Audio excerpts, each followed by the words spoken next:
dikarang atau disyaratkan oleh Syekh Muhammad Nawawi Al-Bakri Al-Syafi'i Al-Qadiri. Beliau adalah ulama Islam tanah Melayu, ulama Nusantara kita. Dan sebelum itu mari kita sama-sama bacakan doa menuntut ilmu ataupun niat menuntut ilmu. Bismillahirrahmanirrahim. Alhamdulillahirabbil alamin. Assalatu wassalamu ala rasulillah Sayyidina Muhammad ibn Abdillah wa ala alihi wa sahbihi ajma'in. Nawaitu al-ta'alluma wal-ta'lim wal-tadhakkura wal-tadhkir wal-naf'a wal-intifa' wal-ifada wal-istifada wal-hasa ala tamassuki bi kitabillah wa sunnati rasulillah sallallahu alaihi wasallam wa du'a ila al-huda wa dalalah ala al-khair ibtigha'a wajhillah wa mardati wa qurbi wa thawabi subhanahu wa ta'ala. Allahumma yassir alaina, Allahumma yassir alaina, Allahumma tamin alaina bil khair wa bika nasta'in ya fatah ya alim ya fatah ya alim ya fatah ya alim. Allahumma aftah alaina futuhal arifin warzuqna fahman nabiyyin wa hifdzal mursalin wa imanal muttaqin ya arhamar rahimin. Allahumma aftah alaina bi ulumil aqliyah wal naqliyah bi jahi sayyidina wa maulana Muhammadin khairil bariyah sallallahu alaihi wasallam. Allahumma inna nas'aluka ilman nafi'an wa rizqan wasi'an wa 'amalan mutaqabbalan wa shifaa'an min kulli da'. Allahumma inna na'udzu bika min 'ilmin la yanfa' wa min qalbin la yakhsha' wa min nafsin la tashba' wa min du'a'in la yusma' wa min 'aynin la tadma'. Allahumma nawwir qulubana bi nuri ma'rifatik wa tahhir qulubana an ghayrik. Wa sallallahu ala sayyidina Muhammadin wa ala alihi wa sahbihi wa sallam. Alhamdulillahi rabbil alamin.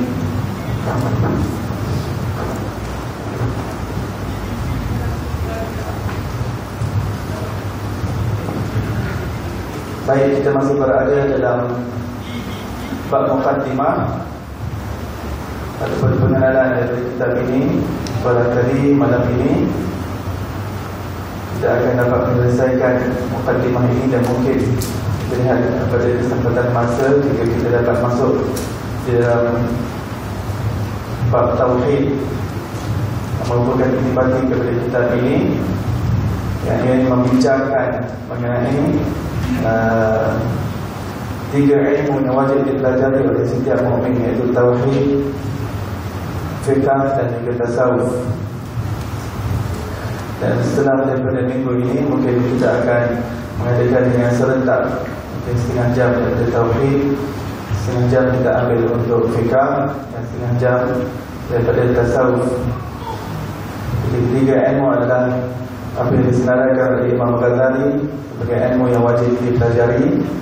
Dan kita akan bincangkan insya-Allah pelajaran tauhid dengan ketauhidannya dan juga fiqh yang mana kita akan masukkan unsur ketauhidan dan juga tasawuf dan juga hakikat dalam syariat, supaya hakikat ataupun syariat yang kita pelajari itu, fiqh yang kita pelajari itu tidak hanya dilihat pada zahir, tapi apakah hakikat daripada sebalik syariat yang kita amalkan, fiqh yang kita amalkan itu, apakah unsur tasawufnya, apakah unsur ketauhidannya, masing-masing mempunyai rahsia di sebalik perintah yang Allah Subhanahu Wa Taala kurniakan kepada kita, yang perlu kita lakukan yang anggota zahir kita. Tetapi ini berkait rapat dengan ketauhidan, ini berkait rapat dengan hati, ini berkait rapat dengan tasawuf, akhlak dan juga maqam ihsan. Dan begitu juga dengan tasawuf, kita akan bincangkan insya-Allah bukan saja sekadar tasawuf, tetapi tasawuf yang mempunyai kaitan rapat dengan ketauhidan. Kerana tasawuf itu tanpa penghayatan kepada unsur ketauhidan di dalamnya, maka dia tidak dapat relate ataupun tidak dapat penghayatan yang sempurna. Kerana tasawuf itu adalah terjemahan dan adaptasi daripada mempraktikalkan tauhid yang asalnya pada akal manusia.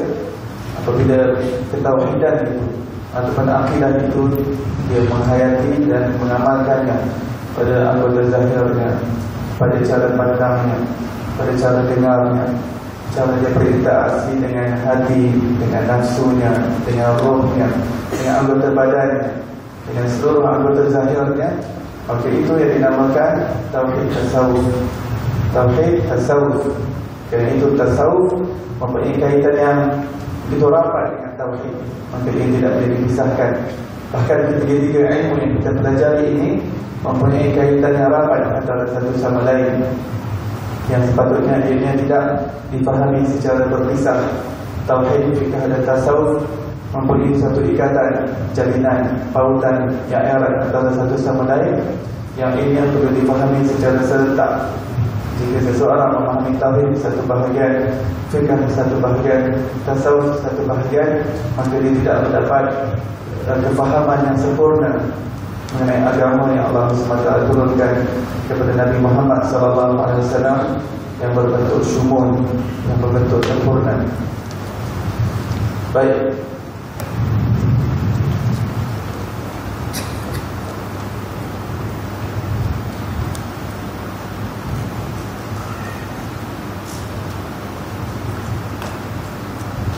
Musanif rahimahullah mengatakan dalam kitabnya,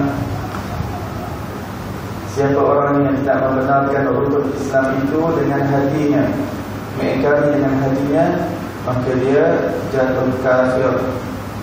Kerana rukun Islam itu adalah rukun yang wajib setiap mukmin itu mengimaninya, mempercayainya tanpa mengingkarinya, dan ini datang daripada Allah Subhanahu Wa Taala. Muka surat 11. Rukun agama itu ada 3.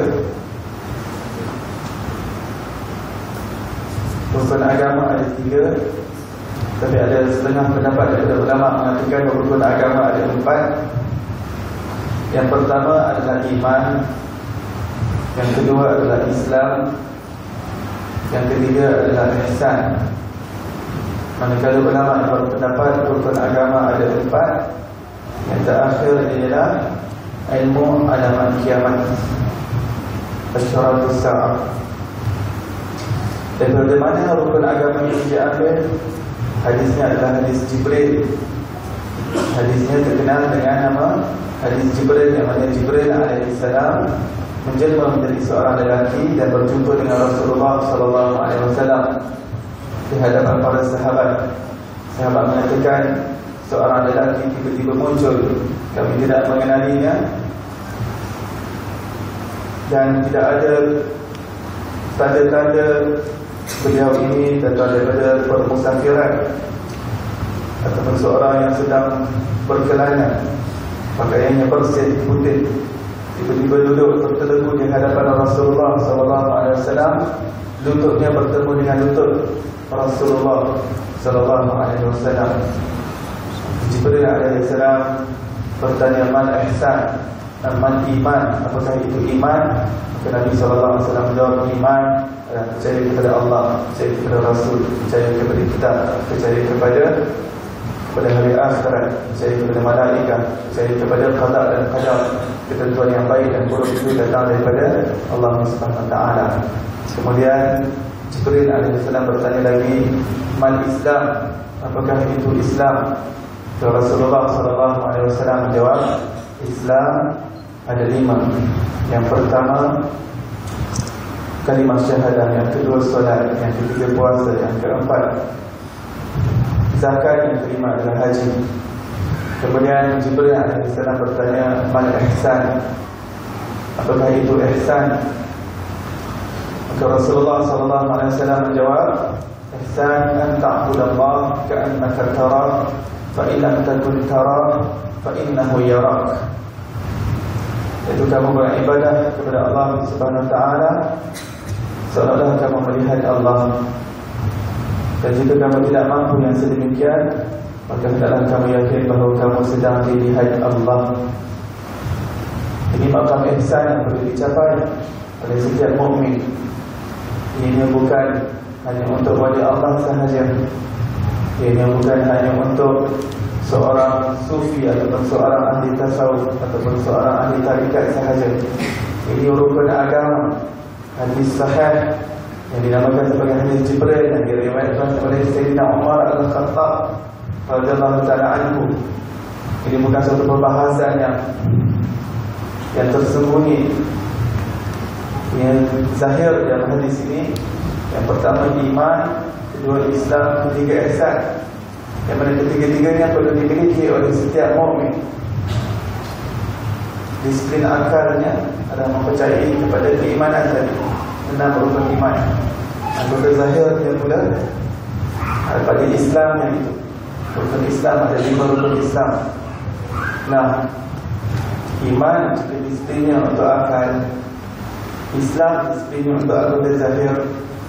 Yang terbaki adalah yang tidak ternampak, yaitu roh, hati. Roh dan juga hati manusia. Di situ datangnya ihsan, rukun agama yang ketiga. Maka seorang mukmin itu dia perlu mempelajari hadis Jibril ini dengan sebenar-benarnya. Kemudian Jibril alaihissalam bertanya, ya Rasulullah, apakah alamat-alamat kiamat? Kepada Rasulullah sallallahu alaihi wasallam menyatakan, bal mas'ulu anha bi'a'lama minas sa'il. Orang yang ditanya itu tidak lebih mengetahui daripada orang yang berdoa. Akhirnya Nabi sallallahu alaihi wasallam hadis berikutnya mengatakan, alamat kiamat itu adalah seorang ibu yang melahirkan tuannya sendiri.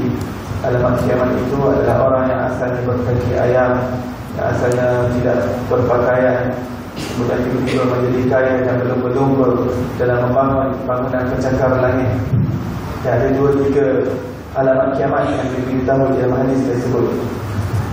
Setelah daripada memberitahu alamat kiamat, kemudian berlalu Jibril alaihi salam daripada majlis tersebut. Maka Rasulullah sallallahu alaihi wasallam bertanya kepada para sahabat, adakah kamu kenal siapa yang datang itu? Allah wa rasuluhu a'lam. Begini jawapan yang biasa lazim yang diberikan oleh para sahabat. Mereka tidak takabur, mereka semua menyerahkan Allah dan Rasulnya. Nabi Muhammad sallallahu alaihi wasallam menjawab, huwa Jibril atakum yu'allimukum dinakum. Itu adalah Jibril alaihissalam yang datang kepada kamu, menjelma menjadi seorang lelaki. Kenapa dia datang kepada kamu? Untuk mengajarkan kepada kamu urusan agama kamu. Yu'allimakum dinakum. Kerana itu hadis Jibril alaihissalam. Hadis Jibril ini perlu dipelajari dengan begitu pemperayaan yang baik oleh setiap mukmin.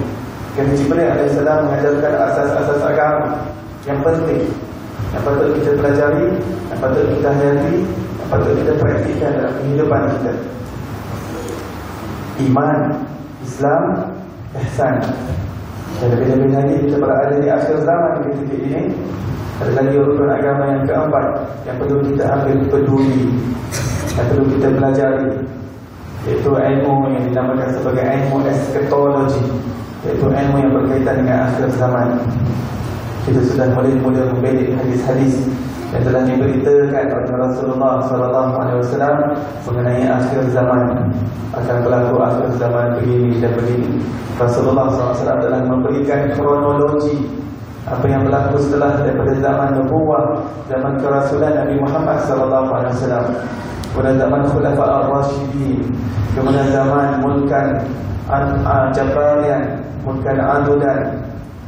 Akan setelah daripada Khulafa Ar-Rasyidin akan datang kerajaan yang zalim. Setelah zaman kerajaan zalim akan datang kerajaan yang menggigit berkuku besi. Setelah itu akan datang zaman di atas manhaj nubuwah. Dan kita sedang berada pada perhatian dan juga pengkajian para ulama. Kita telah menepati apa yang diberitahu oleh Rasulullah sebagai mulkan Jabarian dan mulkan Adulan. Dan kita sedang berada di satu fasa ataupun zaman yang diberitakan oleh Rasulullah SAW sebagai fasa Al-Wahan, sedang menyentuh umat ini. Apakah Al-Wahan? hubbud dunya wa karahiyatul maut. Kebanyakan orang Islam mereka cinta kepada dunia, mereka materialistik, dan mereka takut untuk mati. Dan para sahabat bertanya, apakah fasa zaman itu? Rasulullah menyatakan ketika itu Allah Ta'ala cabut keturunan daripada pihak musuh ke atas orang Islam, dan bilangan orang Islam ramai, tapi kedudukan mereka adalah seperti puing-puing yang berada di atas banjir. Puing-puing ini sekejap dia akan lenyap. Kemudian Nabi SAW mengatakan bilangan mereka ramai, tetapi mereka dikeronyok oleh orang-orang bukan Islam. Mereka dikeronyok seolah-olah dimakan dalam tulang beramai-ramai. Orang Islam diletakkan dalam tulang. Rasulullah SAW mengatakan musuh-musuh Islam akan datang dan akan mengeronyok mereka di atas tulang tersebut. Ini adalah fasa yang telah diberitahu oleh Rasulullah SAW. Jadi itu apa yang berlaku pada zaman ini. Dan ulama mengatakan kita berada di fasa tersebut. Dan setelah dari fasa itu akan datang lagi satu fasa yang mana ulama yang mereka melihat dengan pandangan basirah mereka, yang melihat dengan pandangan mata hati mereka, bukan sahaja berdasarkan ilham ataupun mata hati, tetapi juga berdasarkan hadis-hadis yang disebutkan oleh Rasulullah SAW. Maksudnya adalah sangat-sangat hampir tiba kepada zaman yang diberitakan oleh Rasulullah SAW, bahawa zaman akan datang di atas manhaj nubuwah. Siapa yang akan kembalikan? Salah seorang lelaki daripada keturunanku, kata Rasulullah.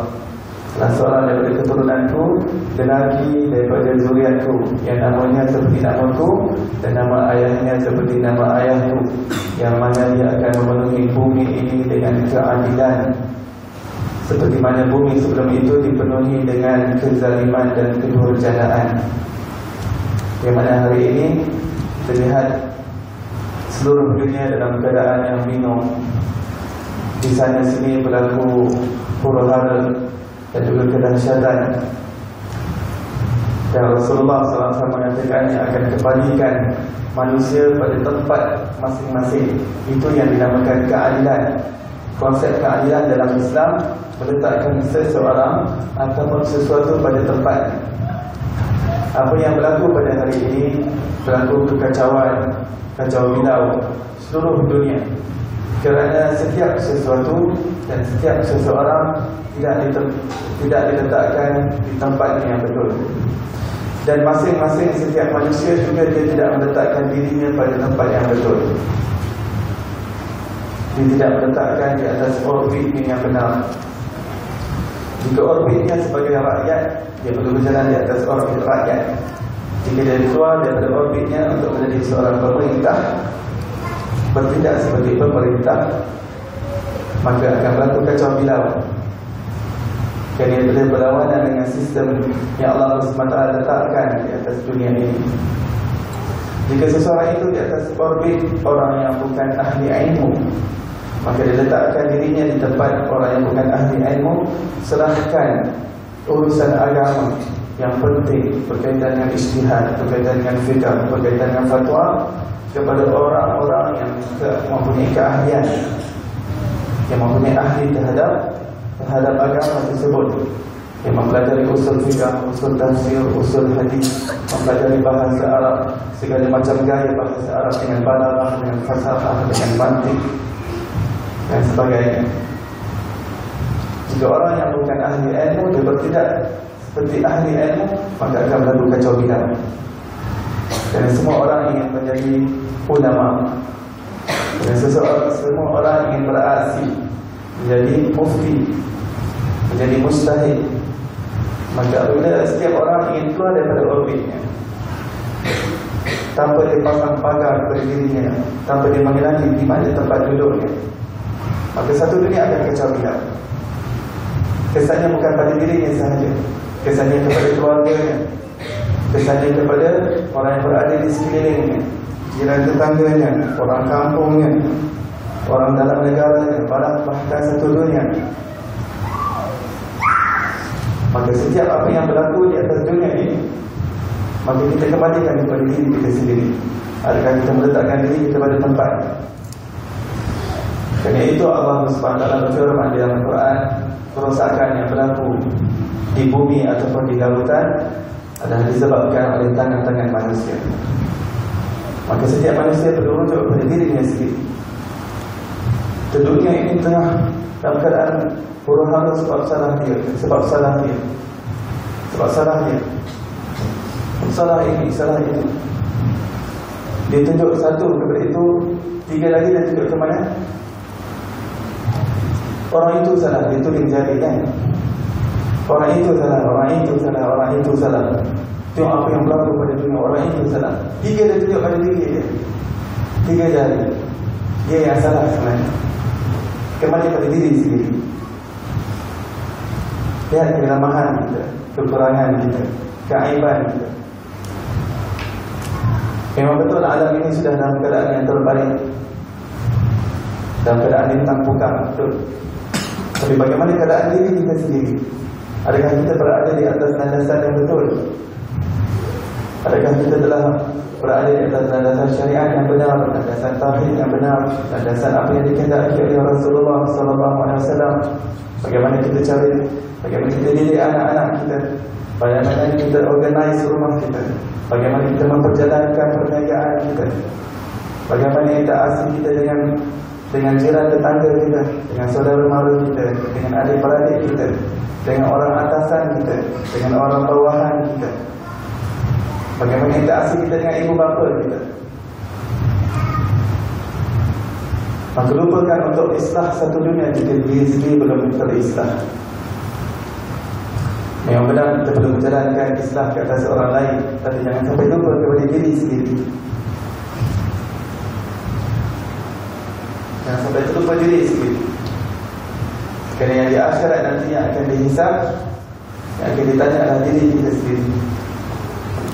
Yang kedua, kita yang akan ditanya.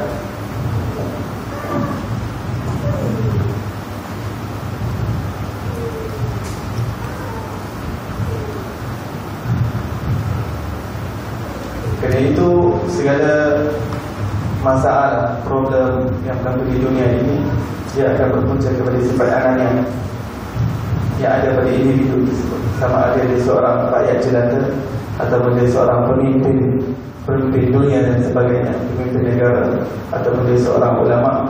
Jika dia ada sifat anania, sifat keakuan, sifat ketuhanan diri, maka selagi itu masalah tidak akan selesai. Kerana masalah akan selesai apabila dia balik kepada akar asal, di mana punca masalah dirinya sendiri. Balik kepada diri sendiri. Apabila diri kita betul, apabila diri kita sahih, iman kita sahih, syariat kita sahih, perjalanan hati kita sahih, maka ini akan berefek kepada anak-anak kita, pada keluarga kita, pada orang sekeliling kita, pada orang kampung kita. Dia akan bagi efek kepada seluruh yang berada dalam negara kita. Dan dia akan bagi impak yang besar, efek, kesan, pengaruh yang besar kepada seluruh dunia. Bermula daripada siapa? Daripada diri sendiri. Allah tak akan ubah diri kita selagi kita sendiri ubah diri kita sendiri. Baik, kita berbalik pada kitab. Sebelum ini kita nyatakan rukun Islam itu harus disertai dengan ikhlas. Segala rukun-rukun Islam yang tadi kita nyatakan sebagai anggota zahir, amalan yang dilakukan oleh perbuatan zahir. Apakah maksud hakikat ikhlas? Proof kepada ikhlas adalah tidak merasa diri daripada kalangan orang yang ikhlas. Selagi seseorang itu merasakan dirinya daripada kalangan orang yang mukhlisin, maka selagi itu dia belum mencapai hakikat ikhlas. Merasakan sudah aku bagi sedekah dalam keadaan yang sembunyi, malam-malam aku tahajud seorang-seorang, dia merasakan aku ikhlas, tak ada orang pun tahu. Selagi dia merasa dirinya sebagai orang yang ikhlas, memasukkan dirinya daripada kalangan orang yang mukhlisin, selagi itu dia belum mencapai hakikat dan juga roh ikhlas. Kerana hakikat dan roh ikhlas adalah dia tidak merasakan dirinya daripada kalangan yang ikhlas, malah dia takut terhadap amalan yang dilakukan tadi.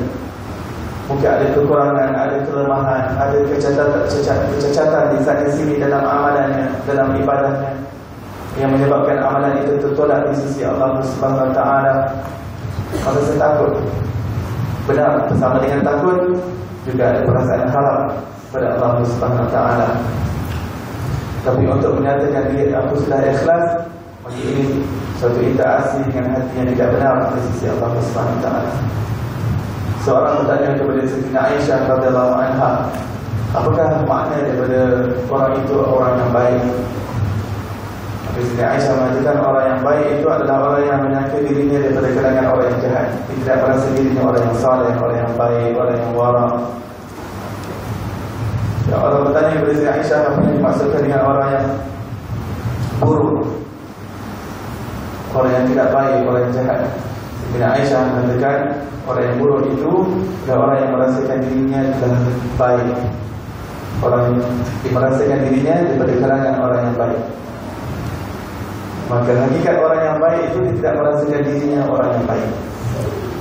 Dia masih lihat kepada kelemahan, banyak lagi kekurangan, keaiban. Maka nafikan kesempurnaan dirinya. Di sini hakikat yang hendak kita capai. Apabila seorang menafikan kesempurnaan dirinya, maka dia akhirnya akan nampak Allah. Kesempurnaan itu hanya datang daripada Allah. Kesempurnaan itu daripada segi makhluk adalah milik Rasulullah sallallahu alaihi wasallam. Daripada kalangan makhluk yang paling sempurna adalah Rasulullah. Bila seorang dapat amal ibadah, maka cepat-cepat ingat Rasulullah sallallahu alaihi wasallam.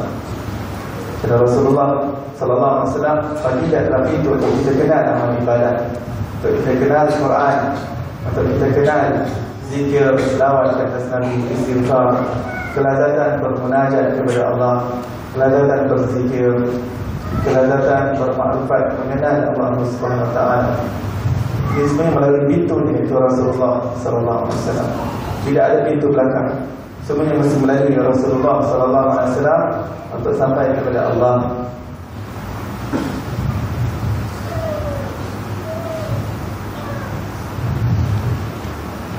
Maka selagi seseorang itu tidak mencapai ikhlas, maka selagi itu ada unsur-unsur kesyirikan di dalam hatinya. Kerana lawan daripada ikhlas itu dia masih mengharapkan pandangan manusia, pandangan makhluk. Kerana itu dalam hadis Allah SWT mengatakan, dahulu kamu di dunia kamu lakukan amalan bukan untuk aku, kamu lakukan untuk si fulan dan si fulan. Sekarang kamu tuntut ganjaran dan pahala kamu daripada si fulan dan si fulan itu. Kamu bukan buat untuk aku tak akan bagi kamu ganjaran. Kenapa? Kerana masih unsur kesyirikan. Syirik apa yang dipanggil? Syirik jari atau syirik asghar, syirik kecil. Syirik kecil itu memusnahkan dan menghapuskan amal ibadah kita. Walaupun 1000 rakaat dilakukan, tapi kalau dilakukan itu kerana dia merasa dirinya hebat, dia merasakan dirinya saleh, dirinya lebih baik daripada orang lain, dia membandingkan orang itu tak ada apa, dia itu tak ada amal ibadah, dia itu tak ada kesalehan, tidak ada ketaatan, maka dia masih bertuhan dengan nafsunya sendiri, dia masih bertuhan dengan dirinya sendiri. Itu problem yang berlaku kepada iblis. Walaupun banyak ibadahnya sudah itu, tapi dia tidak menafikan ketuhanan dirinya. Maka dia nampak dirinya, ana khairun minhu. Aku lebih baik daripada dia. Kenapa aku kena sujud? Padahal sujud itu datang daripada Rabb, daripada Allah. Itu Rasulullah sallallahu alaihi wasallam berkata, tidak akan masuk syurga seseorang yang di dalam hatinya ada satu zarah daripada sifat takabur, walaupun satu atom daripada sifat sombong berada dalam hati manusia. Rasulullah sallallahu alaihi wasallam mengatakan la yadkhulul jannah, dia tidak akan masuk ke dalam syurga. Maksudnya jika dia kembali kepada Allah dalam hati yang tidak salim, hati yang tidak bersih, hati yang belum settle lagi dengan takabur, dia belum tackle dengan sebaiknya sifat sombong, sifat ujub, sifat kagum dengan amalan diri sendiri, yang cinta dunia, yang cinta sanjungan dan juga pujian, maka dia akan dileburkan sifat itu di dalam neraka. Na'udzubillah min dzalik. Itu yang dimaksudkan, ya Rasulullah tidak akan masuk syurga. Maksudnya bukan tidak masuk syurga selama-lamanya, tapi jika dia tidak leburkan sifat-sifat yang buruk itu di atas dunia itu, di dalam dunia ini, maka akan dileburkan di dalam api neraka. Na'udzubillah min dzalik. Jadi jika dia ada iman, lambat laun dia akan masuk ke dalam syurga Allah Subhanahu Wa Taala. Semoga Allah Taala selamatkan kita daripada sifat takabur, insya-Allah, daripada sifat sombong, sifat ujub, daripada segala penyakit-penyakit hati dan kotoran-kotoran kesyirikan yang berada dalam hati kita, dan disinari hati kita dengan cahaya ketauhidan kepada Allah Subhanahu Wa Taala, insya-Allah.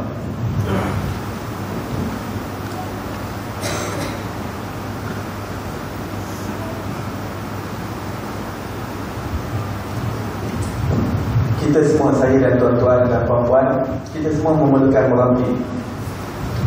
Murabbi yang boleh bawa kita kepada Allah. Saya lebih berhajat kepada perkara tersebut. Kerana itu, tanpa murabbi, maka seseorang tidak akan kenal Rabbi. Laula murabbi ma'araftu Rabbi. Kalau bukan kerana murabbi, kita tidak akan kenal Rabbi. Kalau bukan kerana orang yang boleh mentarbiyah kita. Tarbiyah bukan jasad kita, tapi roh kita. Ibu bapa kita yang mentarbiyah jasad kita, mentarbiyah badan kita. Tapi ada sesuatu yang lebih penting daripada badan dan jasad itu, iaitu roh yang berada dalam diri kita. Dan itu adalah hakikat diri. Jadi kita sebut dengan diri. Hakikat diri itu adalah roh yang berada dalam badan kita.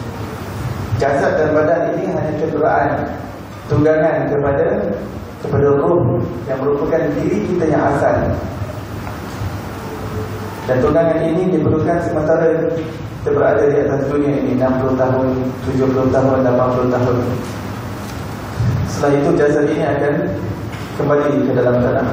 Tapi akan kekal adalah diri kita yang sebenar, iaitu roh. Roh inilah yang telah hidup berjuta-juta tahun sebelum kita datang di atas dunia ini, ketika daripada alam arwah bersama dengan roh-roh, sekiranya roh yang lain, bersama dengan roh para anbiya, para rasul, para awliya, para atqiya, para sulaha, para ulama. Semua roh dikumpulkan. Itu roh yang diambil perjanjian di hadapan Allah. Itu diri kita yang sebenar. Roh itu dia kenal Allah.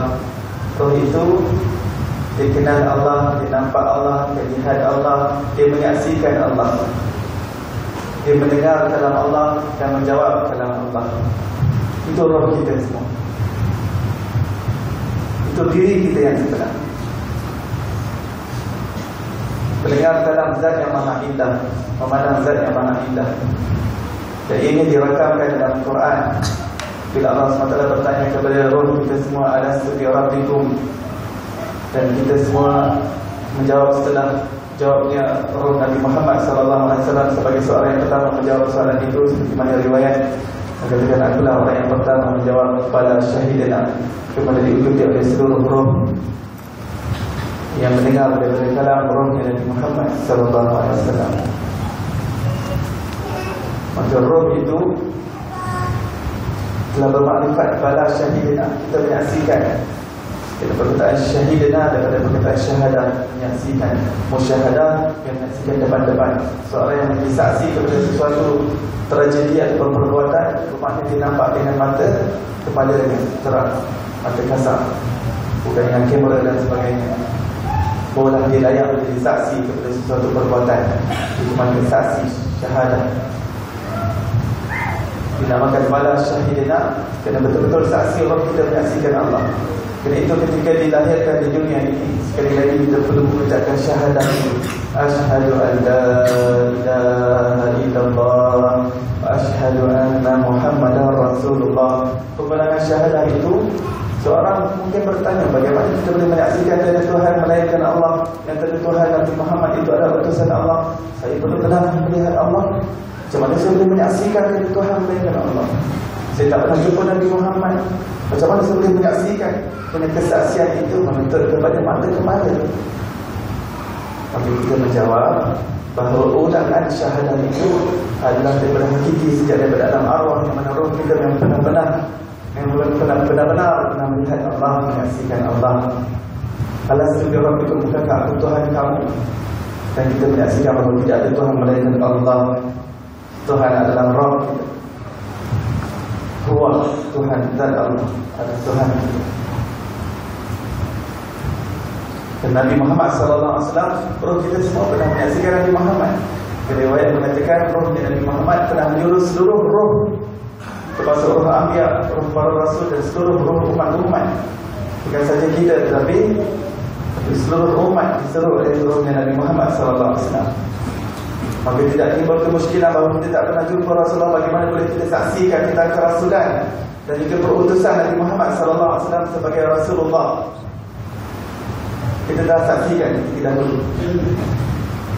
Dan ketika di dunia ini cuma diulangkan semula. Maka roh itu asalnya adalah makrifat kepada Allah, kenal Allah. Maka di dunia ini tugas roh itu untuk kembali kepada sarang asalnya. Sarang asalnya itu makrifat kepada Allah. Kembalikan roh itu pada tempatnya, itu mengenal Allah. Maka apa yang kita pelajari, apa yang kita jalani kehidupan kita setiap hari, untuk kita saksikan Allah pada perbuatan kita, pada perlakuan kita, pada alam sekeliling, pada diri kita sendiri,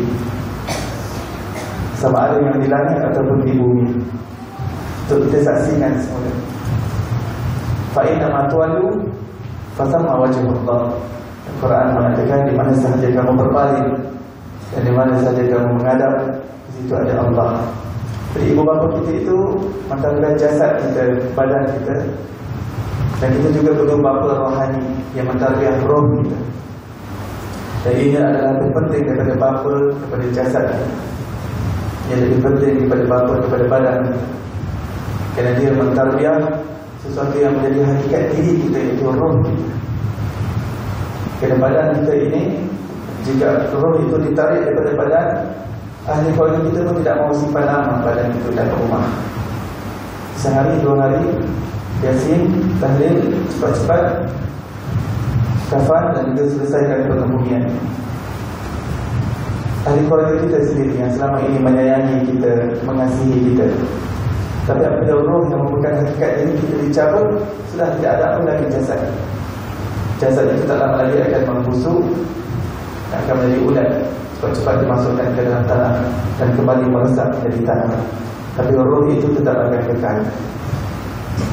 Roh itu akan ditanya, roh itu akan disoal, akan diazab. Jadi akhirat nanti, tulang belulang dan juga daging-daging yang telah hancur lumat, yang kuasa Allah akan dikembalikan semula.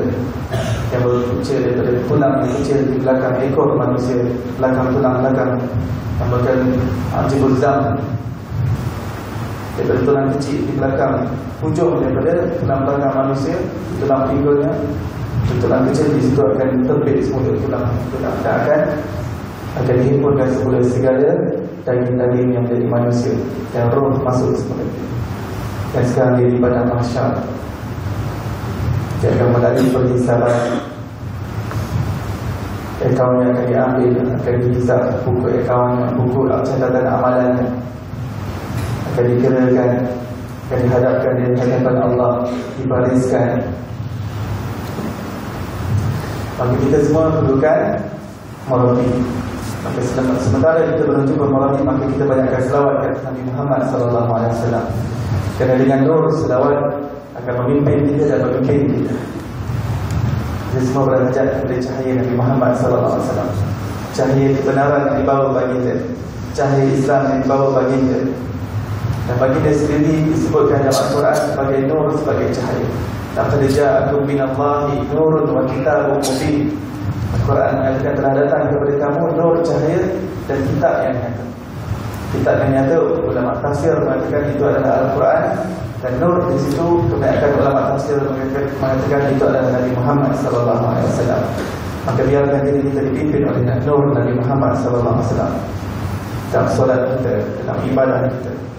Biarkan nur itu memimpin kita, membimbing kita, menuntun tangan kita. Baik, kemudian ada sebuah kisah yang panjang di sini.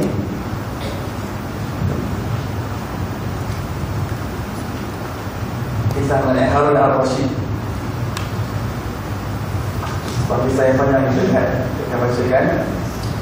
Diceritakan bahawasanya Harun al-Rashid dia berkehendak untuk tawaf sendirian di Baitullah Kaabah dan melarang semua orang untuk tawaf pada saat itu. Harun al-Rashid masuk dalam kawasan Maqaf, kawasan Baitullah. Dia ingin semua orang kosongkan tempat itu. Dia ingin seorang untuk tawaf Baitullah. Lalu ketika itu ada seorang lelaki yang pakaiannya seperti orang Badui, seperti orang kampung. Dia datang dahulu mendahului sang khalifah. Maka pengawal Harun al-Rashid, iaitu orang yang bertugas menghalau manusia untuk dapat mendekati khalifah, berkata, kamu jangan bertawaf hingga Amirul Mukminin Harun al-Rashid bertawaf. Maka dihalang lelaki Badui itu untuk tawaf. Jadi kamu nanti tunggu dulu sampai Khalifah Harun al-Rashid selesai tawaf, baru kamu masuk ke dalam kawasan tawaf. Lalu orang Badui itu berkata, sesungguhnya Allah telah menyamakan kedudukan antara pemimpin dan rakyat. Mengenai pendapat ini, maka Allah Azza wa Jalla berfirman, sawa'an al-'akif fihi wal bad, wa man yurid fihi bi ilhadin bi dhulmin nudhiquhu min 'adzabin alim. Bermakna baik yang bermukim di sana maupun di padang pasir. Jadi padang pasir orang Badui. Dan siapa yang bermaksud di dalamnya melakukan kejahatan secara zalim, nescaya kami akan rasakan kepadanya sebahagian siksaan yang pedih. Ketika Harun al-Rashid mendengarnya, maka beliau melarang pengawalnya dari mencegah lelaki Badui itu. Kemudian Harun al-Rashid mendatangi Hajar Aswad untuk menciumnya. Lalu lelaki Badui itu mendahuluinya ke tempat Hajar Aswad itu.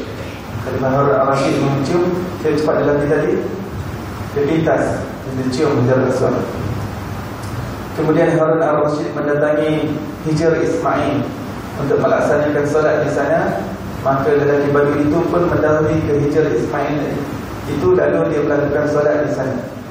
Hijr Ismail yang ada lingkungan macam Mursi, itu adalah asal binaan Kaabah. Cuma binaan ini telah diruntuhkan. Ada hikmah yang besar. Seseorang yang tidak dapat masuk ke dalam Kaabah untuk bersolat di dalamnya, seorang yang dapat bersolat di dalam Hijr Ismail bermakna dia bersolat di dalam Kaabah. Sayyidina Aisyah pernah bertanya kepada Rasulullah, ingin solat di dalam Kaabah itu berkunci. Maka Rasulullah mengatakan, Sayyidina Aisyah, tidakkah kamu mengetahui bahawa di kawasan Hijr Ismail itu adalah asal binaan Kaabah daripada zaman Nabi Ibrahim dahulu. Cuma apabila dimakan zaman dan binaan runtuh, orang Quraisy tidak ada rezeki yang halal untuk membina semula binaan tersebut. Maka kamu semayang dalam Hijr Ismail bermakna kamu semayang di dalam Kaabah. Maka tatkala Harun al-Rashid telah menyelesaikan solatnya, dia memerintahkan pengawalnya untuk mendatangkan Badui itu kepadanya. Lalu pengawal pergi mendatangi kepada Badui dan pengawal itu berkata kepadanya, penuhilah undangan Amirul Mukminin. Badui itu berkata, aku tidak berkepentingan kepadanya. Jika dia mempunyai keperluan, maka dia lebih berhak untuk melaksanakan daripada aku dan berjalan menuju kepada aku. Lalu Khalifah Harun al-Rashid mendatangi orang Badui itu dan mengucapkan salam kepadanya. Maka orang Badui itu menjawab salam Harun al-Rashid. Lalu dia berkata, wahai saudara sebangsa Arab, aku duduk di sini sesuai dengan perintahmu. Khalifah Harun al-Rashid mengatakan, kamu panggil aku untuk duduk di hadapan kamu, sekarang aku telah datang kepada kamu. Lalu orang Badui itu menjawab, Baitullah bukan rumahku, dan tanah haram bukan tanah haramku, dan kita semua di sini adalah setara, sama. Jika engkau berkenan, maka duduklah, dan jika engkau berkenan, maka pulanglah. Di dalam Baitullah di Kaabah, semua orang sama, memakai ihram dan sebagainya. Walaupun sesuatu itu mempunyai kedudukan, tapi dia perlu merasakan bahawa hikmah daripada haji dan umrah itu supaya merasakan kesamaan manusia.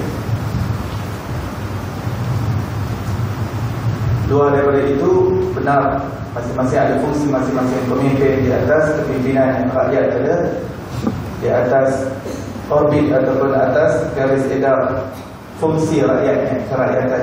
Tapi dalam Baitullah dan Kaabah untuk merasakan diri masing-masing adalah hamba kepada Allah Subhanahu Wa Taala. Kalau boleh jangan dilebihkan kepada sesiapa. Lalu Harun al-Rashid duduk dan berkata, wahai lelaki Badui, aku ingin menanyakan kepadamu tentang satu kewajipan. Aku ingin menanyakan kepadamu tentang satu fardu, perkara fardu dia kata. Jika engkau mampu menjawabnya, maka engkau lebih mampu lagi untuk menjawab pertanyaan yang lain. Dan jika engkau tidak mampu untuk menjawab pertanyaanku, maka engkau tidak mampu lagi untuk menjawab pertanyaan yang lainnya. Maka lelaki Badui berkata, pertanyaanmu ini berupa pertanyaan untuk mengambil pelajaran atau pertanyaan untuk membuat bingung?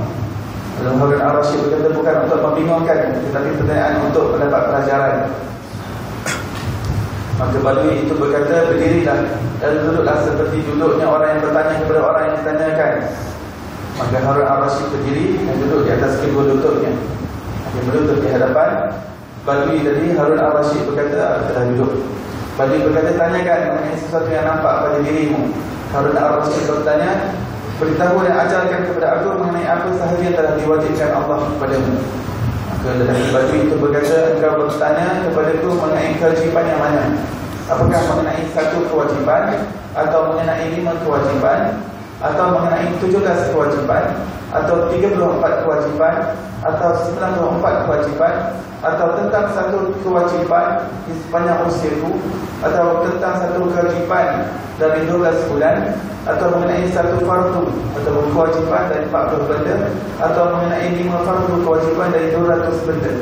Lalu Harun al-Rashid tertawa hingga beliau berbaring di atas punggung yang menentang kerana menghina orang Badui itu. Kemudian dia berkata, aku telah bertanya kepadamu mengenai kewajipanmu, lalu kenapa engkau menjawabku, menguraikan kepadaku dengan hitungan masa dan waktu? Badui berkata, wahai Harun, sesungguhnya jika agama itu tidak berpijak dengan perhitungan, iaitu tidak berpijak, tidak bersandar kepada hari hisab, perkiraan, sungguh Allah tidak akan mengambil tindakan terhadap para makhluk dengan perhitungan hisab di hari kiamat. Kerana ada masa itu kita disyariatkan, ada solat, waktu zuhur masuk, waktu asar, waktu maghrib, waktu isyak, ada perhitungan waktu, ada peredaran waktu. Kemudian terlalu bulan, masuk bulan Ramadan, wajib puasa. Maka masuk bulan haji pula, wajib haji ke atas mereka yang mampu. Dan cukup haul dan juga nisab, wajib zakat dan sebagainya. Kerana itu Allah Ta'ala berfirman, wa nada'ul mawazin al-qist fi yawmil qiyamah fala tuzlamu nafsun syai'a wa in kana mithqala habatin min khardal atayna biha wa kafa bina hasibin. Allah Ta'ala berfirman, kami akan memasang timbangan yang tepat pada hari kiamat. Maka tiadakah dirugikan seseorang barang sedikit pun. Ini tidak dizalimi seseorang sedikit pun, satu darah tidak akan dizalimi Allah. Dan jika amalan itu hanya seberat biji sawi pun, pasti kami mendatangkan pahalanya. Dan cukuplah kami sebagai pembuat perhitungan. Surah Anbiya. Maka Harun al-Rashid menjadi marah sebab ucapan orang Badui itu yang memanggilnya wahai Harun. Dan Badui itu tidak mengucapkan ya Amirul Mukminin. Dan Harun al-Rashid berkata, wahai Arabi, jika engkau mampu menjelaskan apa yang telah engkau ucapkan, maka engkau selamat. Dan jika tidak, maka aku perintahkan untuk memenggal lehermu di antara Safa dan Marwah, jadi di tempat sa'i. Lalu seorang sahabat Harun al-Rashid berkata, wahai pemimpin orang-orang beriman, maafkanlah dia dan berikanlah dia pembebasan tuntutanmu itu. Kurniakan kepadanya pembebasan kerana Allah Ta'ala, kerana Allah dan kerana kemuliaan tempat Baitullah. Maka Badui itu tertawa mendengar ucapan kedua orang itu hingga dia berbaring di atas punggungnya menentang. Maka Harun al-Rashid berkata kepadanya, sebab mengapa kamu tertawa?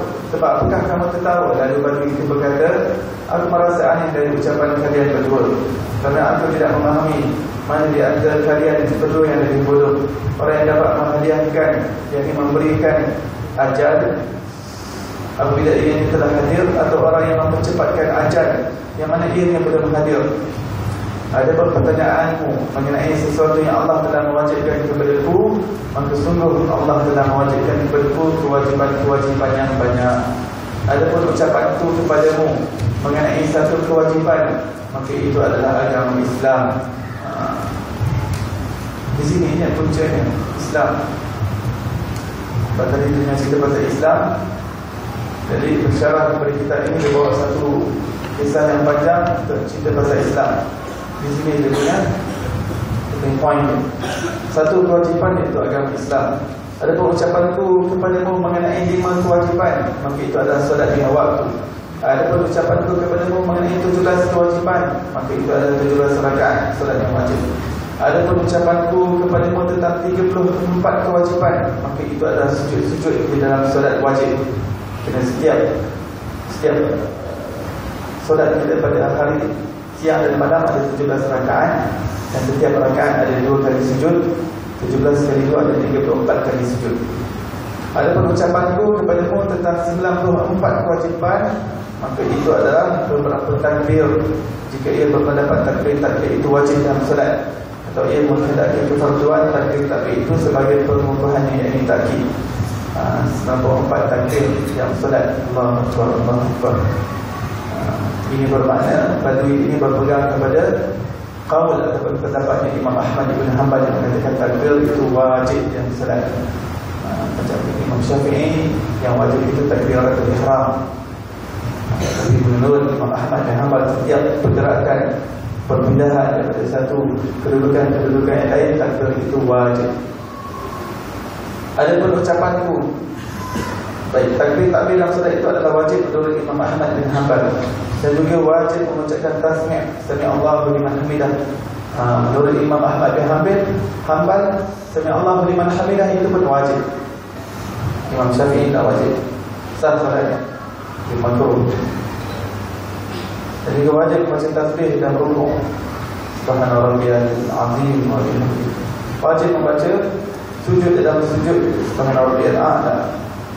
Dan juga wajib memohon istighfar, Allahumma ighfirli, sekurang-kurangnya waktu duduk di atas tahiyat. Allahumma ighfirli warhamni wajburni warfa'ni warzuqni wahdini wa'afni wa'fu anni. Ini satu doa yang ajaib. Allahumma ighfirli warhamni wajburni warfa'ni warzuqni wahdini wa'afni wa'fu anni. Kalau Allah telah kabulkan, ketika itu juga apa yang kita katakan daripada Allahumma ighfirli sampai yang terakhir, terus jadi wali Allah SWT. Allahumma ighfirli ka'afunan warhamni, rahmat daripada Allah, wajburni, baiki apa sahaja kerosakan daripada amalan, warfa'ni, tinggikan kedudukan, warhamni wajburni warfa'ni warzuqni, berikan aku rezeki zahir dan batin. Rezeki ini bukan hanya rezeki zahir makanan, tetapi ada rezeki batin untuk roh kita, untuk jiwa kita, bukan makanan. Warzuqni, warfa'ni warzuqni wahdi, mohon hidayah daripada Allah. Kemudian wa'afi, mohon afiat daripada Allah. Afiat juga, afiat zahir dan batin, afiat dunia dan juga akhirat. Wa'fu anni, juga mohon kemaafan daripada Allah SWT. Doa yang ringkas, tapi dia menggabungkan perkara-perkara yang penting yang diperlukan oleh seorang manusia, yang diperlukan oleh dirinya dan rohnya. Maka jika seseorang meninggalkan salah satu di antara semua hal tersebut secara sengaja, maka solatnya menjadi batal. Atau lupa melakukannya, maka disunahkan melakukan sujud sahwi. Dan itu yang dimaksud dengan kefarduan takbir sebagai pengukuhannya, yang menguatkan takbir sebagai hal yang wajib. Dan jika tidak, maka 5 takbir dan takbir yang diwajibkan, iaitu takbiratul ihram, dan takbir lainnya adalah sunnah. Menurut mazhab Syafi'i, takbiratul ihram adalah wajib, manakala takbir yang lain adalah sunnah. Adapun ucapanku kepadamu mengenai satu kewajipan di sepanjang umur, maka itu adalah haji Islam. Adapun ucapanku kepadamu mengenai satu kewajipan dari 12 bulan, maka itu ialah bulan Ramadan, yang wajib untuk berpuasa pada satu bulan Ramadan itu dari hitungan 12 bulan. Adapun ucapanku kepadamu mengenai satu kewajipan dari 40 benda, maka itu ialah zakat emas. Daripada 40 perkara, iaitu zakat emas daripada 1 dinar daripada 40 dinar.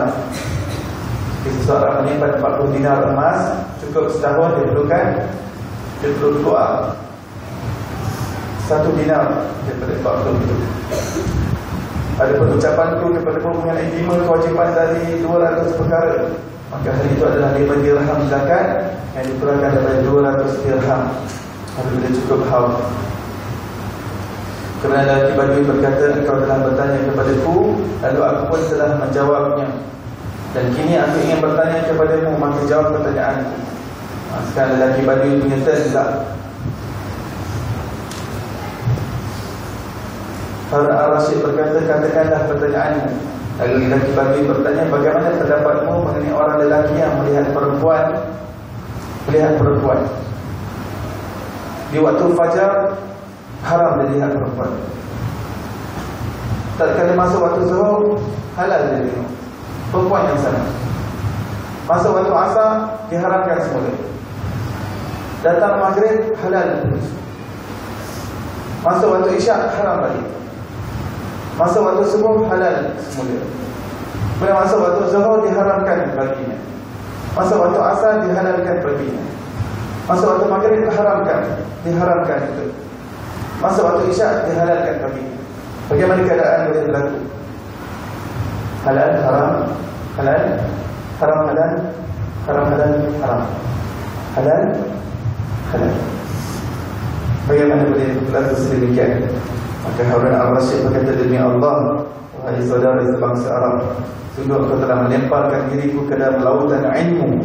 Tak ada yang dapat menyelamatkan diriku selain dari jawapanmu.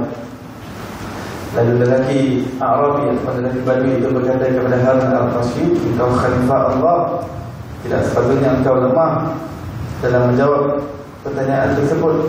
Ini baru satu persoalan sahaja. Lalu bagaimana mungkin engkau lemah menjawab pertanyaan itu, padahal aku hanya seorang lelaki Badui yang tidak memiliki kemampuan apa-apa bagiku. Lalu Harun al-Rashid berkata, kedudukanmu sungguh besar dan mulia dalam hal ilmu, maka jelaskanlah padaku mengenai pertanyaanmu ini. Lalu Badui menjawab, aku akan jelaskannya dengan syarat engkau perlu memperbaiki sesuatu yang pecah dan yang rosak, dan engkau memperhatikan hajat orang-orang fakir, pemenuhi keperluan mereka, serta engkau tidak mencela kepada orang-orang yang fakir miskin. Lalu Harun al-Rashid berkata dengan senang hati dan penuh rasa hormat, saya terima syarat ini.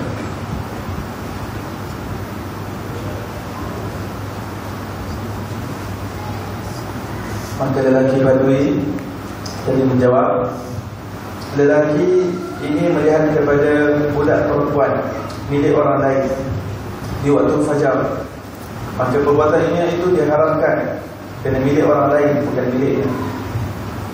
Kemudian masuk waktu zuhur, dia beli hamba perempuan tadi daripada tuannya yang asal, sekarang jadi miliknya, maka dihalalkan untuk melihat. Kemudian masuk waktu asar, dia merdekakan budak perempuan, hamba perempuan tersebut, maka dia haram untuk melihat perempuan itu kerana dia telah menjadi perempuan yang merdeka. Lalu ketika waktu maghrib tiba, dia nikah pula dengan perempuan merdeka, maka halal untuk dia melihatnya. Kemudian masuk waktu isyak, diceraikan perempuan tersebut, maka diharamkan baginya untuk melihatnya. Sudah jadi perempuan lain, bukan isterinya lagi. Masuk waktu subuh pula, dia rujuk daripada talak, maka jadi semula isterinya, maka halal baginya untuk melihatnya. Kemudian masuk waktu zuhur tiba, dia melakukan zihar. Apakah zihar? Zihar adalah ucapan yang diucapkan kepada isteri yang menyamakan salah satu bahagian isterinya dengan ibunya. Dia menyamakan dengan maksud sama. Jadi kamu punya bahagian ini sama macam ibu aku. Bila disamakan dengan ibunya, maka diharamkan untuk dia mendekati perempuan itu. Jadi dia menyamakan isterinya itu dengan ibunya. Di mana ibunya diharamkan ke atasnya, apabila disamakan bahagian isterinya itu dengan ibunya, maka itu namanya zihar. Kemudian ketika tiba waktu asar, dia menunaikan kafarah daripada zihar. Seorang yang melakukan zihar ke atas isterinya, kafarahnya ialah memberi makan kepada 60 orang miskin. Jika dia tidak mampu, dia perlu berpuasa 2 bulan berturut-turut untuk membebaskan dirinya daripada zihar tersebut. Lalu masuk waktu maghrib, laki-laki tadi murtad daripada Islam, maka perempuan itu diharamkan baginya. Kerana perempuan itu Islam, lelaki tadi dah murtad dan lain agama, maka diharamkan baginya. Waktu apa? Waktu maghrib. Masuk waktu isyak, lelaki tadi bertaubat dan kembali memeluk agama Islam, maka perempuan tadi yang bagi halal baginya. Dia murtad waktu maghrib, waktu isyak dia masuk Islam semula. Tak perlu akad nikah semula.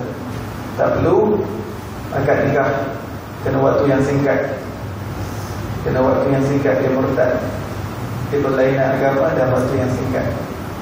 Ada pendapat mengatakan jika berpisah 4 bulan daripada agama yang berlainan, maka terpisah dengan sendirinya, tercerai dengan sendirinya. Dalam masa 4 bulan, isteri perlu menunggu kepada suaminya masuk Islam ataupun tidak. Ataupun mana-mana pasangan yang bukan Islam, salah seorang yang masuk Islam, maka jika setelah 2 atau 3 bulan baru suaminya masuk Islam, maka keduanya tidak perlu diakad nikahkan secara Islam semula. Valid pernikahan yang dilakukan pada agama yang asalnya sebagai suami isteri. Melainkan jika perpisahannya begitu lama. Waktu isyak tiba, lelaki bertaubat dan kembali memasuk Islam, perempuan itu halal baginya. Maka gegeralah Harun al-Rashid mendapat penjelasan itu dan memerintahkan pengawalnya untuk memberikan 10,000 dirham kepada lelaki Badui itu, hadiah di atas kebijaksanaan lelaki Badui tersebut. Ketika wang sebanyak 10,000 dirham itu telah berada di hadapannya, lelaki Badui itu berkata, tidak ada kebutuhan itu bahasa Indon. Maksudnya keperluan, aku tak perlu pada 10,000 ini. Dia kata, kembalikan wang itu kepada pemiliknya, kepada Harun al-Rashid. Kemudian Harun al-Rashid berkata, apakah engkau menginginkan agar aku menetapkan anggaran ataupun menetapkan, kata, sagu hati secara tetap yang dapat mencukupi keperluan hidupmu sepanjang hidupmu? Lelaki Badui berkata, zat yang telah menetapkan anggaran rezeki kepadamu, dia juga telah menetapkan anggaran rezeki kepadamu. Aku tidak dapat lebih, aku tidak dapat kurang daripada apa yang telah ditetapkan oleh Allah SWT. Maka ada zat yang lebih berkuasa daripada dirimu, wahai Khalifah Harun al-Rashid, yang menjaga aku daripada alam rahim sampai ketika ini. Kemudian Khalifah Harun al-Rashid berkata, jika engkau memiliki hutang, maka kami akan membayarnya untukmu. Kemudian lelaki Badui menjawab, jangan-jangan. Dia tidak mahu menerima sesuatu sikit pun daripada Khalifah Harun. Kemudian Harun al-Rashid bertanya kepada lelaki Badui itu tentang keluarganya dan kampung halamannya. Maka lelaki Badui itu memberitahu kepada Harun al-Rashid bahawa dirinya adalah Musa al-Radha, Ibni Ja'far as-Sadiq, Ibni Muhammad al-Baqir, Ibni Husain, Ibni Ali radhiyallahu ta'ala anhu, putra Abi Talib bin Fatimah binti Rasulullah sallallahu alaihi wasallam. Husain bin Fatimah binti Rasulullah sallallahu alaihi wasallam. Maka jelaslah rupanya lelaki yang pakai pakaian seperti orang Badui dari pakaian yang kasar seperti orang padang pasir. Rupanya dia seorang yang zuhud, rasa seorang daripada cicitnya Rasulullah sallallahu alaihi wasallam, namanya Musa al-Ridha ataupun juga lebih dikenali sebagai Musa al-Kazim. Musa al-Kazim, anak kepada Imam Ja'far as-Sadiq. Ini semua adalah pemuka-pemuka Ahlul Bait, pemuka-pemuka keturunan Nabi Muhammad sallallahu alaihi wasallam. Mereka semua membesar dalam suasana keilmuan, dalam suasana kesalehan, kewarakan. Mereka berdarah dan bergenetik daripada Rasulullah sallallahu alaihi wasallam. Dan Imam Ja'far as-Sadiq adalah guru kepada Imam Abu Hanifah rahmatullahi alaih. Imam Ja'far adalah cicit kepada Rasulullah, tapi dapat berjumpa dengan ramai para sahabat. Imam Ja'far as-Sadiq. Begitu juga dengan ayahnya Muhammad al-Baqir, adalah salah seorang daripada ilmuwan yang hebat pada zamannya. Pada waktu mudanya telah mengumpulkan pemuda-pemuda yang lain untuk berjumpa, untuk mengadakan rihlah, berjumpa dengan para sahabat. Dan ketika itu para sahabat semakin lama semakin ramai yang meninggalkan dunia ini. Maka Muhammad al-Baqir telah kumpulkan kawan-kawannya, jom kita jumpa ulama-ulama daripada kalangan sahabat untuk kita ambil riwayat hadis. Dalam kitab Adabul Mufrad Adabul Mufrad adalah salah satu kitab hadis yang dihimpun oleh Imam Bukhari. Adabul Mufrad. Selain daripada Sahih Bukhari, hadis-hadis yang tidak dimuatkan oleh Imam Bukhari dalam Sahihnya dimuatkan dalam kitab yang lain, dinamakan sebagai Adabul Mufrad. Dalam Adabul Mufrad, Imam Bukhari menyatakan bagaimana Muhammad Al-Baqir ini sama dengan para sahabatnya, para rakan-rakannya, berjumpa dengan para sahabat. Dan antara sahabat yang dijumpai adalah Salamah ibn al-Aqwa. Salamah ibn al-Aqwa adalah salah seorang sahabat Rasulullah yang kuat dari lebih laju daripada kuda. Seorang sahabat Rasulullah yang terkenal dengan larian pecutannya, lebih laju daripada kuda dan unta. Kalau dia berlari dengan kuda, dia takkan berada di garis yang sama dengan kuda. Dia akan biarkan kuda lari dan tengok, baru dia akan kejar. Dia akan tangkap kuda. Dia tak perlu berada di garis yang pertama untuk ayo market set go. Dia biarkan kuda lari dulu, dia akan kejar. Suatu ketika ada sebilangan perompak yang cuba merompak musuh dan juga kuda-kuda daripada kalangan ahli Madinah pada waktu tersebut di bawah langit dengan padang pasir. Ketika itu yang hanya nampak Salamah ibn al-Aqwa. Jadi lari naik atas gunung, dia jerit, ada perompak, dia jerit. Kemudian dia turun, dia naik gunung yang lain, dia naik gunung yang lain. Akhirnya perompak semua terangkap. Kita berapa orang ada. Kerana begitu lagi dia turun daripada satu gunung, dia naik ke bukit yang lain, seolah setiap bukit ada orang sedang menjerit. Maka lari hitam bukan. Perompak tersebut meninggalkan apa yang dicuri dari rompak, yang daripada kuda dan juga unta. Maka Muhammad Al-Baqir telah berjumpa dengan Salamah ibn al-Aqwa dan bersalam dengan tangannya. Katakan, adakah tangan ini yang pernah berbaiat dengan Rasulullah SAW? Salamah ibn al-Aqwa mengatakan, benar, inilah tangan yang pernah berbaiat bersentuhan dengan Rasulullah SAW. Muhammad Al-Baqir dan juga rakannya mencium beberapa kali. Setelah dicium, dikucuknya tangan tersebut, tangan ini bersentuhan dengan Rasulullah. Kita benar, tangan ini bersentuhan dengan Rasulullah. Sekali lagi dikucuk, tangan ini yang menyentuh Rasulullah, tangan ini kerana kerinduan kepada Rasulullah SAW. Dikucuk beberapa kali. Sebagai apa? Sebagai tabaruk, mengambil berkat. Jika orang kata berkat itu syirik, ini daripada kalangan tabi'in yang berjumpa dengan sahabat. Tidak mungkin mereka melakukan sesuatu yang syirik, sesuatu yang khurafat.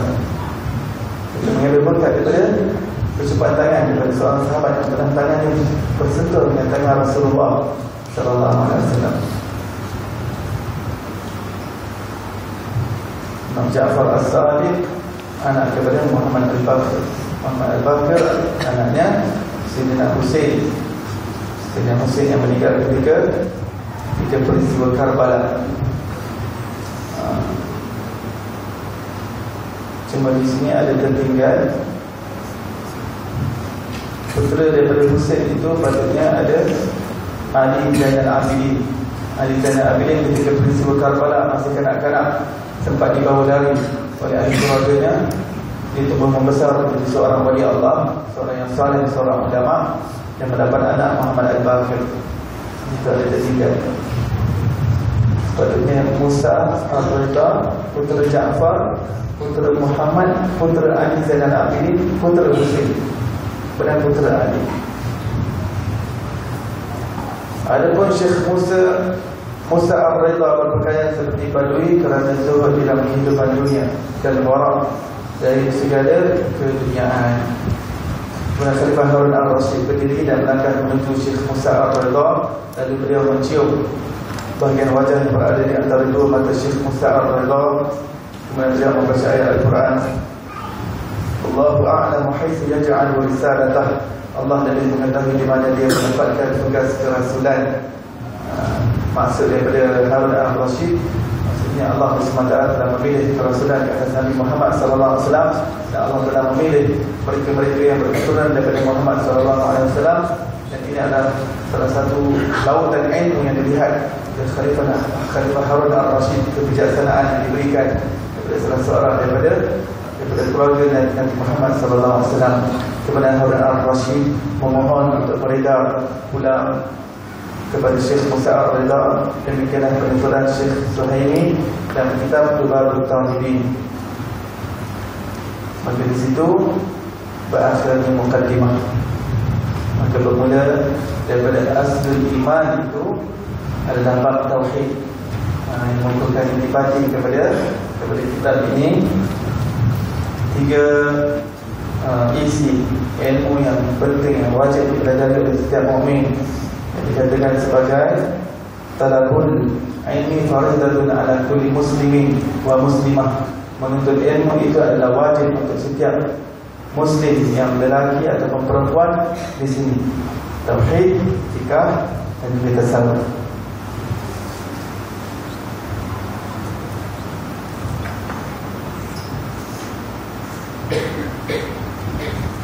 Baik, hari ini kita masuk dalam bab tauhid. Wa aslul iman ay wa haqiqatul iman asy-syar'i wa huwa at-tasdiq bima ja'a bihi an-nabi sallallahu alaihi wasallam min 'indillahi ta'ala an tu'mina billah wa malaikatihi wa kutubihi wa rusulihi wal yawmil akhir wal qadri khairihi wa syarrihi. Dan pokok keimanan, yakni hakikat iman menurut syariat, ialah membenarkan, mentasdikkan segala apa yang dibawa oleh Nabi Muhammad SAW adalah datang dari sisi Allah Ta'ala, iaitu engkau diwajibkan untuk beriman kepada Allah Ta'ala, malaikatnya, kitab-kitabnya, para rasulnya, hari akhirat, yakni hari kiamat, dan takdir Allah yang baik dan buruknya. Baik, ini adalah pokok keimanan ataupun yang dipanggil sebagai rukun iman. Ada 6 rukun iman yang wajib kita imani, yang wajib kita percaya dan membenarkan bahawa ini yang dibawa oleh Rasulullah SAW daripada sisi Allah Ta'ala. Dan penjelasan semua itu adalah engkau meyakini bahawasanya Allah Ta'ala mawjud, iaitu ada, yakni zat yang terus menerus sentiasa ada, yang tiada batas akhir bagi wujudnya. Kerana sesungguhnya jika Allah Subhanahu Wa Ta'ala tidak mawjud, yakni tidak sentiasa ada, nescaya tidak ada sesuatu pun dari makhluk ini. Allah Subhanahu Wa Ta'ala berfirman, afillahi syakkun fatiris samawati wal ardh. Allah Ta'ala berfirman, apakah ada keraguan terhadap Allah, pencipta langit dan bumi? Kerana inilah Allah SWT mengutus para Nabi seluruhnya dalam bentuk misi mengajak seluruh makhluk untuk mentauhid, mengesahkan Allah, agar mereka mengucapkan tiada Tuhan kecuali Allah. Dan mereka tidak diperintahkan untuk mengucapkan kami memiliki Tuhan dan alam makhluk yang lain pun memiliki Tuhan, kerana ucapan tersebut adalah hal yang tercela ataupun tersesat di dalam kesucian akal-akal mereka sejak permulaan perkembangan jasmani mereka dan di dalam tanda-tanda berumurnya mereka. Maka apa yang dikatakan di sini, pada perkara iman, an ta'taqid anna Allah Ta'ala mawjud. Yang pertama sekali, awwaludin ma'rifatullah. Awwaludin ma'rifatullah. Seawal-awal agama, bermulanya agama itu, permulaan agama adalah ma'rifatullah, iaitu mengenal Allah Subhanahu Wa Ta'ala. Ini yang nak kita bincangkan, ini yang nak kita pelajari, ini yang nak kita hayati, tentang ketauhidan, tentang keimanan, tentang wujudnya Allah, tentang kenalnya Allah Subhanahu Wa Ta'ala. Itu tujuan kita diciptakan di atas dunia ini. Bahkan ibadah yang kita lakukan itu juga adalah untuk mencapai makrifat kepada Allah Subhanahu Wa Ta'ala. Solat yang kita lakukan, puasa yang kita lakukan, zakat, haji, supaya dia saksikan Allah di dalam perlakuan dan perbuatannya, di dalam amalannya, di dalam ketaatannya. Di sebalik setiap yang dilakukan ada Allah yang memberi taufik kepadanya, yang memberi hidayah kepadanya, yang berkehendak kepadanya untuk bertakarrub kepada Allah. Sehingga sebelum kita melakukan takarrub, kita sudah nampak di situ kehendak Allah yang inginkan kita takarrub kepadanya.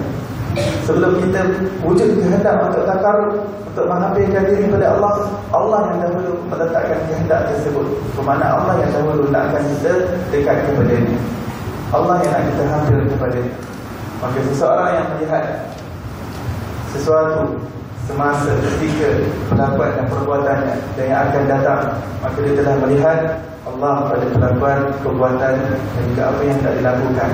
Contohnya di dalam solat, sebelum dia rukuk, dia dah nampak kalau bukan kerana kehendak dan kudrat Allah, aku tidak dapat rukuk. Bermakna sebelum dia rukuk, dia sudah nampak Allah. Di sini yang patut kita saksikan. Di sini ketauhidan yang kita zahirkan, yang kita datang hadirkan dalam hati kita, sehingga dia tak nampak itu bukan itu kemampuan, sehingga dia menafikan kehebatan dirinya, sehingga dia menafikan kekuasaan dirinya, menafikan kemampuan dirinya, tenaga dirinya, keupayaan dirinya. Bukan aku yang beribadah, bukan aku yang secara hakiki, bukan aku ini, bukan aku secara hakiki Allah. Aku ini hanya diperjalankan sahaja. Aku ini hanya dipergerakkan. Aku ini diperrukukkan. Aku ini dipersujudkan. Aku ini dipertakbiratul ihramkan. Aku ini dipersalamkan. Aku ini diperkalamkan. Maka seseorang yang membawa sifat solat itu keluar solat, di dalam solat itu latihan yang perlu kita datangkan maqam ihsan tersebut. Anta abudallah ka'annaka tara, fa in lam takun tara, fa innahu yarak. Mencapai maqam ihsan, iaitu kamu beribadah kepada Allah seolah-olah kamu melihat Allah. Apa melihat Allah? Dia menyaksikan perbuatan rukuk dan sujudnya adalah perbuatan Allah. Adakah bukan perbuatan Allah jika dia rukuk atau sujud? Ataupun Allah yang memperrukukkannya? Bukankah begitu? Allah yang memperrukukkannya, Allah yang meletakkan kudratnya. Maka itu perbuatan Allah. Maka seorang yang menyaksikan perbuatan Allah, dia akan saksikan Allah. Walaupun dia tak nampak zat Allah, tapi dia nampak perbuatan Allah. Kerana perbuatan dan sifat tidak berpisah daripada zat. Perbuatan dan sifat tidak berpisah daripada zat. Allah Maha Kuat, Allah Maha Menjadikan, Allah Maha Menciptakan, Allah Maha Mentadbir, Allah Ta'ala mengaturkan, Allah yang menghidupkan. Sehingga kita yang hidup, kita yang mempunyai hayat ini, mempunyai ketarapan dengan sifat dan perbuatan Allah. Kerana berlangsungnya kehidupan kita dan hayat kita itu mempunyai kontak langsung dengan nama Allah yang bersifat menghidupkan. Nama Allah Al-Muhyi, nama menghidupkan. Kerana pancaran cahaya daripada nama Allah kita masih wujud di atas dunia ini. Kalau tidak, Allah boleh lenyapkan dalam sekelip mata, dan kita juga dilenyapkan daripada memori semua manusia sekitar kenal kita. Fana, binasa habis. Iaitu kullu man 'alaiha fan, kata Allah dalam surah Ar-Rahman. Setiap yang berada di atas muka bumi ini fan, iaitu fana, binasa. Binasa. Kewujudan kita bukan kewujudan yang hakiki. Kewujudan kita adalah bersandar kepada kewujudan Allah. Maka yang menyebabkan kita masih berada di sini kerana Allah yang inginkan. Yang Allah inginkan itu, itu kehendak Allah. Itu sifat dan perbuatan Allah. Dan bagaimana kita boleh merasakan diri kita berpisah daripada Allah, sedangkan kita di dalam lingkungan sifat dan juga perbuatan Allah Subhanahu wa ta'ala. Itu yang dimasukkan di dalam Al-Quran, ayat yang mengatakan fa'inna man tuwallu fatamma wajhullah. Di mana sahaja kamu berpaling dan menghadap, di situ wajah Allah. Kan ini kita telah sebutkan sebelum ini, mereka yang melihat alam sekeliling dan juga dirinya tanpa dia nampak Allah di sebaliknya, maka dia jahil, murakkab mengenai Allah SWT. Dia masih jahil mengenai Tuhannya. Kerana yang menggerakkan, yang memperjalankan, yang mengatur dan mentadbir segalanya adalah Allah. Yang mempertegukkan jantung dalam dirinya, yang menyebabkan roh masih berada dalam dirinya, yang mengalirkan darah yang menjabat jantung, pam, darah, semuanya Allah yang menjalankan. Semuanya perbuatan Allah. Seorang yang merasa dirinya berpisah daripada perbuatan Allah, dia jahil mengenai Allahnya. Kerana itu Al-Quran mengatakan wahwa ma'akum aynama kuntum. Dialah Allah yang bersama dengan kamu di mana sahaja kamu berada. Maka fahami makna ma'iyatullah, ma'iyatullah, kebersamaan Allah. Maka seorang yang sentiasa menghadirkan perasaan tersebut, maka dia akan khusyuk di dalam solatnya. Seorang yang benar-benar menghayati kepada ketauhidan ini, maka dia tidak akan memandang dirinya yang hebat. Jadi taufik dan hidayah daripada Allah bukan milik dia. Dia dapat solat, dia dapat baca Quran, dia dapat taqarrub, dapat duduk dalam majlis ilmu, kerana Allah yang memperjalankan dia ke sini. Allah yang memperlembutkan sendi-sendi yang untuk duduk di sini. Tidak berpisah. Wa huwa ma'akum ayyama kuntum. Dan ayat yang lain, wa huwa aqrabu ilaihi min hablil warid. Dialah Allah yang lebih dekat dan lebih hampir dengan kamu, lebih dekat daripada urat leher kamu dengan diri kamu sendiri.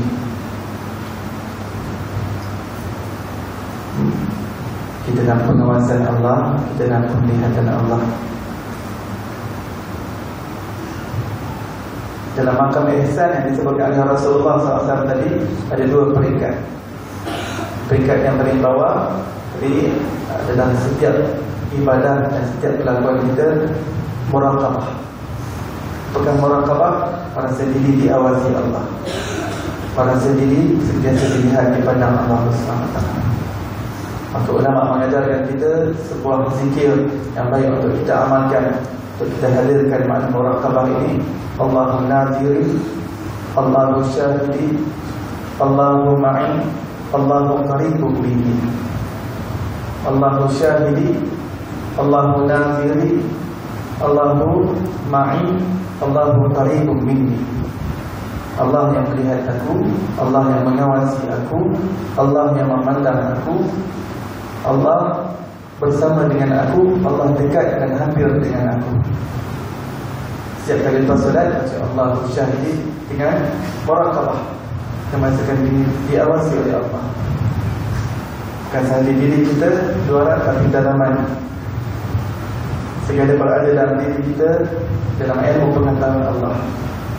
Ada beberapa rambut dalam atas kepala kita, ada beberapa helai bulu rambut di atas badan kita. Berapa banyak sel yang berada dalam badan kita, semua ilmu pengetahuan Allah. Setiap lintasan hati dan lintasan akal di dalam pentadbiran, di dalam ilmu pengetahuan Allah. Ini muraqabah. Apabila seorang sudah sentiasa dan juga berdarah daging muraqabah, maka dia akan naik kepada musyahadah. Nabi SAW mengatakan, kamu menyembah, kamu beribadah kepada Allah seolah kamu melihat Allah. Itu musyahadah. Musyahadah menyaksikan. Menyaksikan sekalinya adalah kesan, sifat dan juga perbuatan Allah SWT.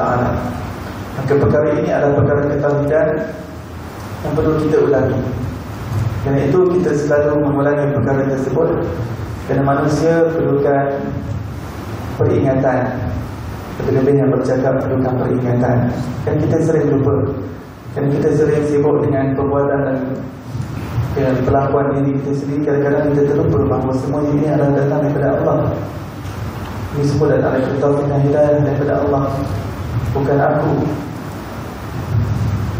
Maka di situ perlukan nafi la ilaha illallah, la ilaha illallah. Nafikan ketuhanan, nafikan kemampuan, nafikan kekuatan diri sendiri. Hanya adalah Allah. Tapi apabila kita melakukan dosa dan maksiat, keburukan, benar datang daripada Allah. Tapi adab kita dengan Allah tidak menisbatkannya kepada Allah, disebabkan pada kelemahan diri kita sendiri. Baik dan buruk datang daripada Allah, pasti. Sama ada kita melakukan ketaatan ataupun dosa, kudrat yang letak kepada diri kita adalah Allah, tapi kita yang memilih. Di atas pilihan kita, kesalahan diri kita sendiri. Lihat keaiban kita, kelemahan, kekurangan kita. surahat adab hati kita kepada Allah Subhanahu Wa Taala. Maka kerana di situ konsep suhbah sangat penting. Konsep suhbah iaitu perdampingan dengan murabi. Kita semua berhajat untuk berdamping dengan murabi. Seorang yang faham konsep ini, dia faham bahawa dirinya perlu diingati. Bukan yang melakukan bukan dia, yang melakukan adalah Allah. Yang membuat ini dan itu bukan kamu sendiri. Maka kamu jangan takabur, kamu jangan sombong dengan kehebatan kamu, dengan pencapaian kamu, dengan ilmu kamu, dengan kekayaan kamu, dengan jawatan kamu. Siapa yang ingatkan kita bahawa rohani kita itu murabi kita. Kerana manusia itu sentiasa engage dengan perbuatan dan perbuatan dia.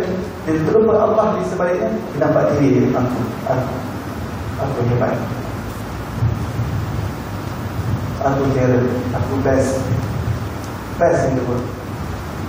Kita nampak belakangnya adalah Allah.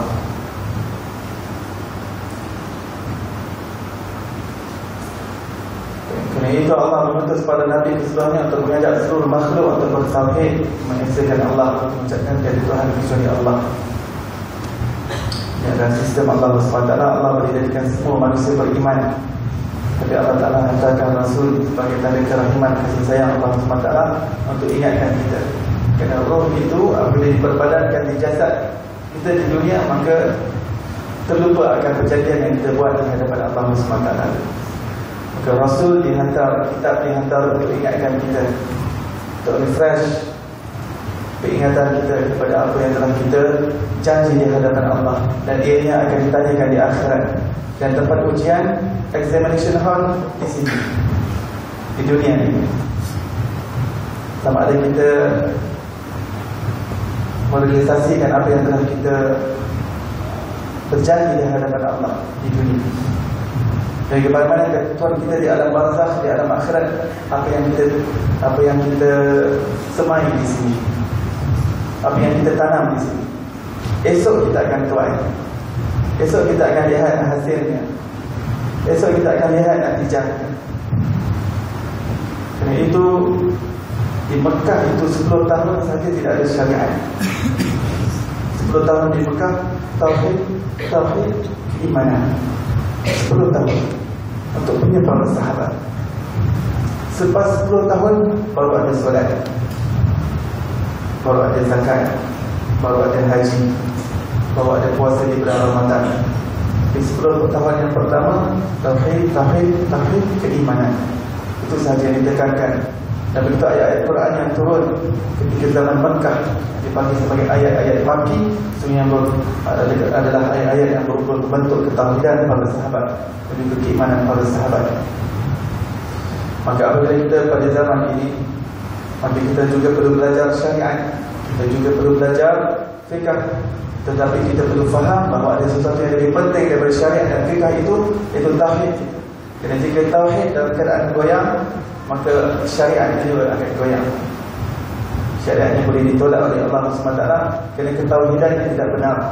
Kerana pokok kepada agama ini adalah iman yang berada dalam diri kita, kepercayaan kita kepada Allah, ketauhidan kita kepada Allah, bagaimana pandangan kita kepada alam ini, pandangan kita kepada Allah.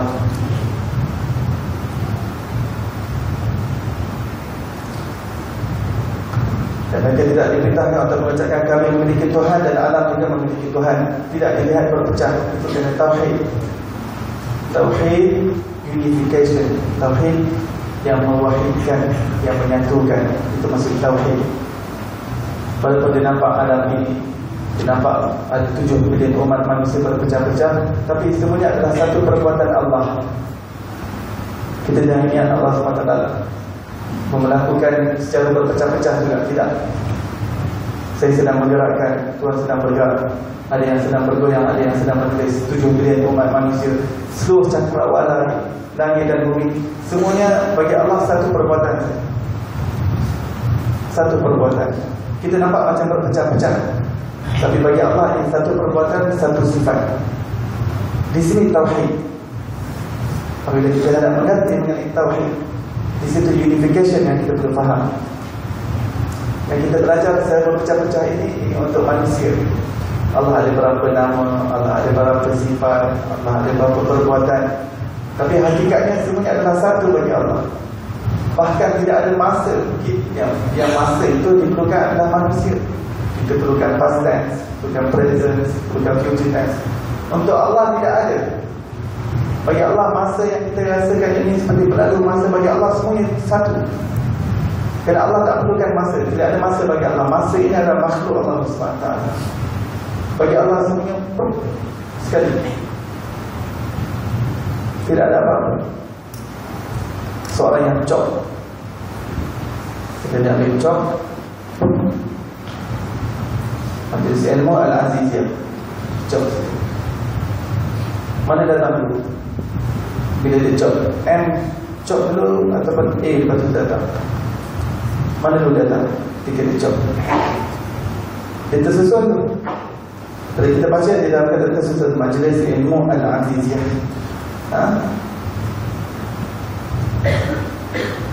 yang kita ambil cok, semua sekali sebentar, tapi dalam keadaan tersusun. Begitu alam ini semua bagi Allah. Tidak ada masa. There is no past tense, there is no present tense, there is no future tense Allah. Yang telah berlalu, sekarang yang akan datang, semua sama bagi Allah.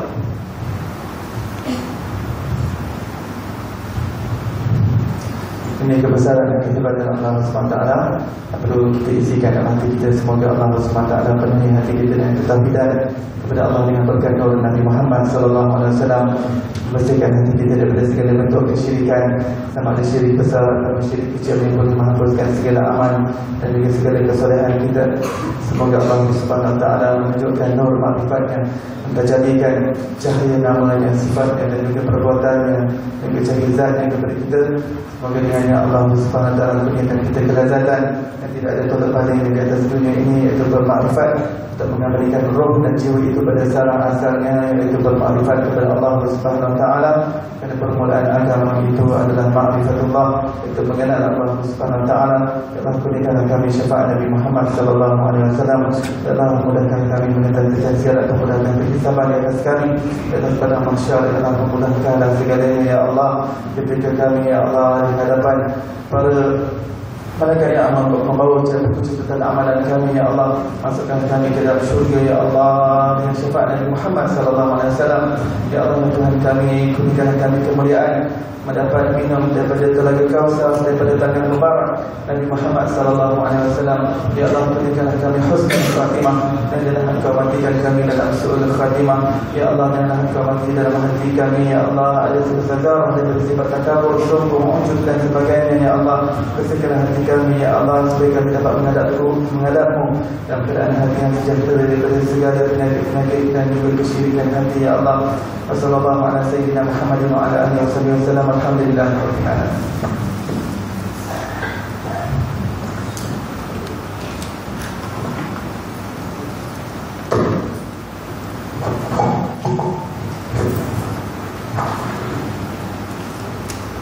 Allahumma salli wa sallim wa barik alaihi wa ala alihi.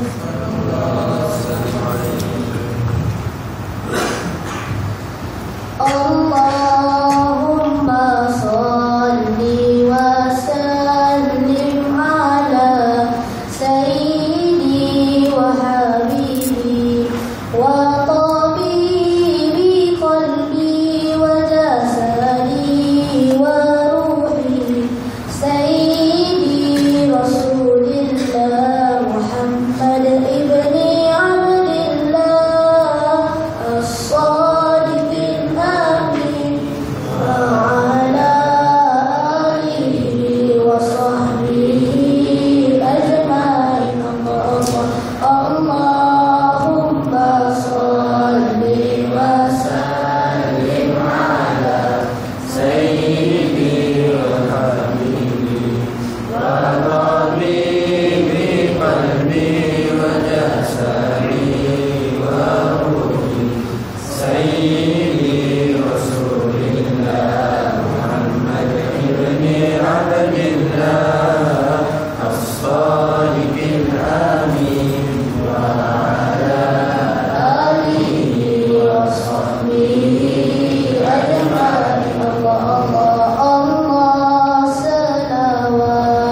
وصحبه أجمعين. اللهم صل وسلم وبارك عليه وعلى آله. Bismillahirrahmanirrahim. Rabbana anfa'na bima 'allamtana, rabbi 'allimna alladhi yanfa'una, rabbi faqihna wa faqih ahlana wa qarabana fi dinina ma'a ahli al-kufri unsa wa dhakar. Rabbi wafiqna wa fi kulli ma tartadi qawlan wa fi'lan karama warzuqna kulla halalan daima wa akhina ahliya ulama nahda bil khairi wa nadfa kulla shar. Rabbana wa aslih lana kulla syu'un wa akhira bir ridha minka al-'uyun wa qadi 'anna rabbana kulla duyun qabla an ta'tiyana rusul manun maghfir usul anta akram man satar wa salatu Allah tabshar mustafa man ila al-haqqi da'ana wal wafa بكتاب فيه للناس شفاء وعلى آل الكرام الشرفاء وعلى صحب المصابيح الغرار.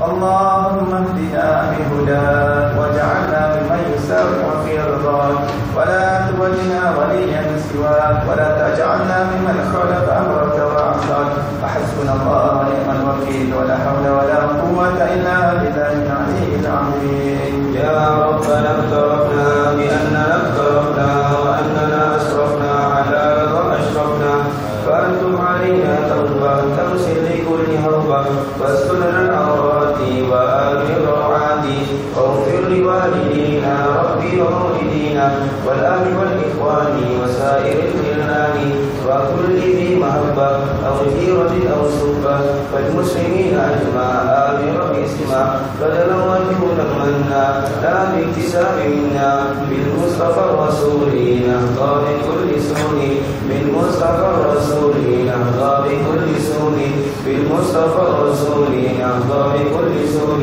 صلى وسلم ربي عليه عبد الحمد وآله وصحبه إلى تبش السب والحمد لله بالفرح والتنامي. الفاتحة بالقبول وتمام كل سور مأمور وسلم شأن ظاهرا وباطنا في الدين والدنيا والآخرة دافعة لكل شر جالبة لكل خير لنا ولوالدينا وأولادنا وأحبابنا ومشايخنا في الدين مع العافية والعافية وعلى كل نية صالحة وإلى حضرة النبي محمد صلى الله عليه وسلم. الفاتحة.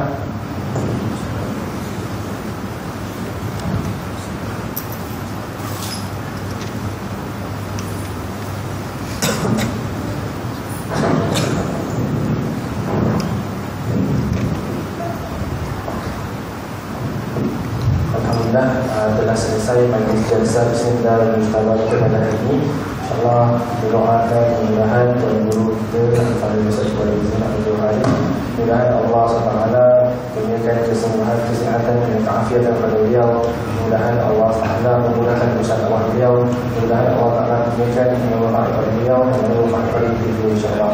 Jadi majlis Besar Bismillah Al-Mustawa akan bersambung pada minggu hadapan pada hari yang sama dan waktu yang sama di tempat yang sama. Semua itu pada keesokan hari mana-mana jemaah yang berlapangan boleh hadir di majlis taklim Darul Muhibin di Surau Nurul Ihsan Taman Kawan yang Ustaz Ikhwan akan mengajar di sana menggunakan kitab yang sama ini insya-Allah. Jadi kita tutup majlis dengan tasbih kafarah dan subhanallah. Subhanallah.